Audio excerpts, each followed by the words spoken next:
Hello everyone, my name is Jennifer and I'm a vision therapist and vision coordinator here. I've been a vision therapist for over 15 years and I am very passionate about it. So today we're going to talk about convergence insufficiency and what that is.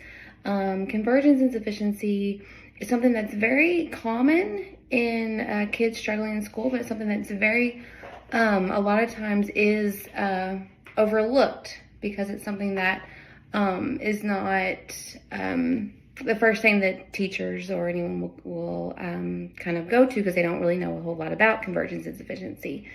So today I'm going to highlight the five symptoms or the 5 signs of convergence insufficiency. So that can kind of help you and figure out if this convergence is something that is causing your child or yourself some difficulties when reading or in school. So what is convergence insufficiency? So convergence insufficiency is the inability for both eyes to work together, specifically at near. Whenever you're looking at near, your eyes are converged. So anytime you're converged, you're looking near.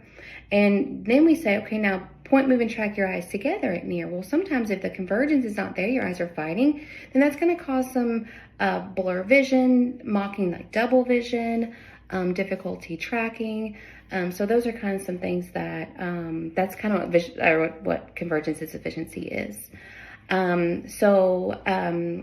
The study, and actually there is a study, shows that convergence insufficiency is present in 13% of school-age children, yet it's overlooked frequently because that's not something that's common to teachers or educators or just parents in general. So that comes from the AOA, the American Optometric Association. So the 5 surprising signs of convergence insufficiency we'll talk about today. First being avoiding reading or homework. So, a lot of times your kiddos are avoiding their homework and you're like, well, we call it homework wars. They constantly are like, I don't want to do my homework. I don't want to, or, you're fighting. So they may start, like I said, avoiding homework.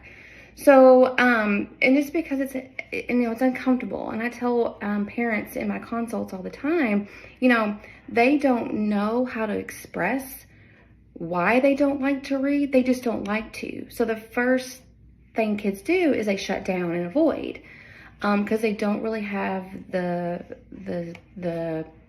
language skills to just say, oh, well, it's because the words move around on my page, or things like that, because they don't, Johnny might think that everybody's words move around on the page when they read. They just don't know, but they don't like it, so they avoid it.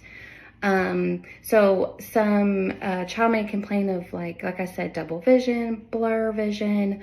It's not necessarily like complete double, but it may just have like a little halo over it. There's also, they may rub their eyes or complain of headaches, especially like around the forehead. Will be headaches for convergence. Tired eyes, like I said, rubbing a lot, headache, those kinds of things. So that can help. So along with the inability for the eyes to team together at near, they may lose their place. With the words may, like I said, when the words blur, they may lose their place.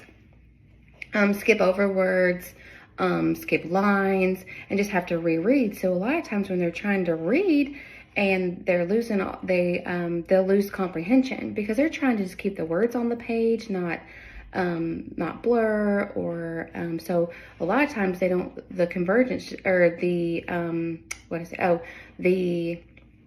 comprehension goes out the window. So a lot of times they also have difficult comprehension because you're not gathering information. If you're not gathering information through your visual system, then like I said, comprehension is just out the window. They're just basically words on a page at that point. So losing place when reading.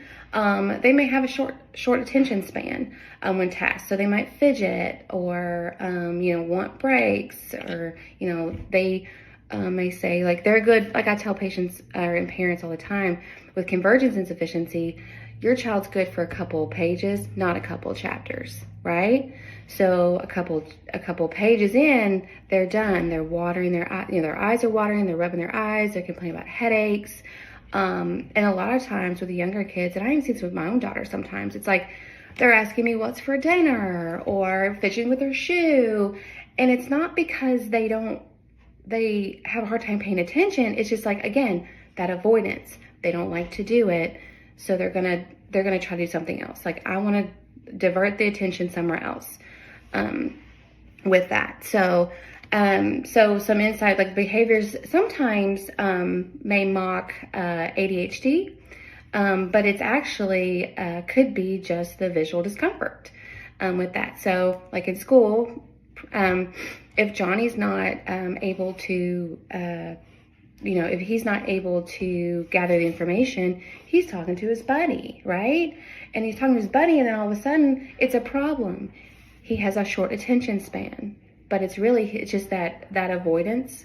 And that's that, like I said, kids, they like to succeed. And if they're not succeeding, their first thing is, I'm going to shut down and I'm going to go divert my attention to something else. So, sign number 3 is that short attention span when doing your task. Sign number 4, I talked a little bit about, so it's frequent headaches.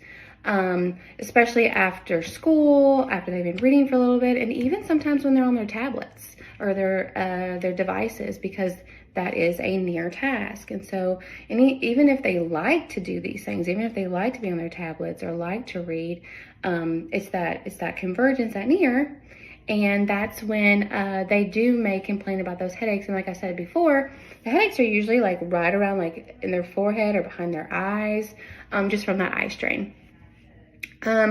And then number 5, closing or covering an eye while working. So a lot of times you'll see kids, they may, because part of convergence insufficiency is the inability for both eyes to work together. So when they don't want to converge together, the best thing to do for kids, they think, oh, I'm just going to cover the problem eye, or just it's easier to do tests like this. So they may turn their head, they may cover one eye because this is easier than having both eyes work together. So they may block and then also if they are experiencing the double vision or the blur vision, so to get double vision, it's both eyes. So if cover one eye, you're not going to get that double vision. So that's going to alleviate the double vision for them with that. So vision and learning. So the impacts of these things, of these 5 signs on learning, one would be because over 80% of what you process through your visual system throughout your school day hold on, pause. So over 80% of what you process through your school day is through your visual system. So if you're not processing effectively through your visual system, you have deficiencies in your visual system, you're not gonna retain information, because that's what's processed through your visual system. So like I said, comprehension will really come into play with this, because really they're just words on a page. If the child is not comprehending, then like I tell patients all the time, and parents, that's the fun of reading. The fun of reading is just gathering the information, making those pictures in your head. So there's no fun to the reading if all you're doing is trying to keep the words together and not skip lines. That's where like the fun comes out of it. So if we can get the visual system where that needs to be, where they're able to point, move, and track their eyes, then they're going to start gathering the information the way they need to. And then reading is going to be fun again. We always say we don't teach comprehension, but we have patients that jump, a couple of grade levels in their reading comprehension because they're able to gather the information.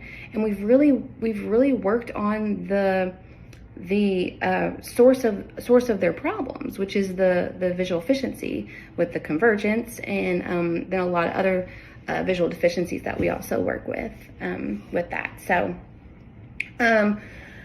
let's see. So like I kind of touched on, vision therapy is a personalized program, and what we do is we really work to correct the convergence insufficiency to get your visual system where it needs to be. So we've had a lot of success stories with kids jumping grade levels, They even, I know that there's like state testing. We've got kiddos in here that will come in and say, hey, I jumped 100 points on my test from August, or, you know, several months prior to, before they'd really gotten into the vision therapy. So yeah, so those are the 5 signs of convergence insufficiency. I hope this has been very informative.